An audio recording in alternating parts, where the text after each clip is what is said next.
На часах 12, но строители не торопятся на обед. Одни монтируют систему отопления, другие обрамляют окна. В лагере «Пионер», что под Казанью, в этом году по плану реконструкция одного корпуса. Каркас обшили, здание утеплили, впереди покраска и разделение площади на комнаты. Здесь будет жилая зона. Начата работа 16 января этого года. И планируем закончить реконструкцию этого корпуса к 1 мая. Разница между тем, что было и стало, колоссальная. «Пионер» со времен пионеров работает более 70 лет.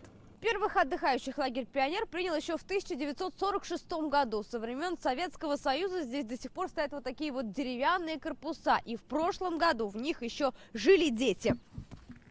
На этом месте еще в прошлом году стоял точно такой же деревянный корпус. Реконструировать его было попросту нерентабельно, поэтому решено было снести и отстроить здание заново. Чтобы заменить деревянный барак на современный корпус, ушло 3 месяца. Лагерь преображается каждый год, рассказывает его начальник. В 2016-м по программе капремонта здесь уже привели в порядок 2 корпуса. Отремонтировали стены, кровлю, фасады, внутреннюю. Большой ремонт пришел в лагеря по всему Татарстану. В этом году в рамках республиканской программы отремонтируют и реконструируют 7 детских оздоровительных учреждений. В некоторых появятся новые объекты. Бугульминский, Заинский, Тазинский, Агрызский районы. Это будет проводиться капитальный ремонт.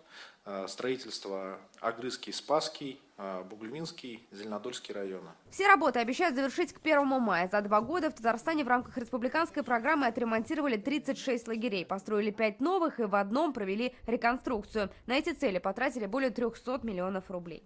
Адель Рамзиль Гарипов, ТНВ, Зеленодольский район.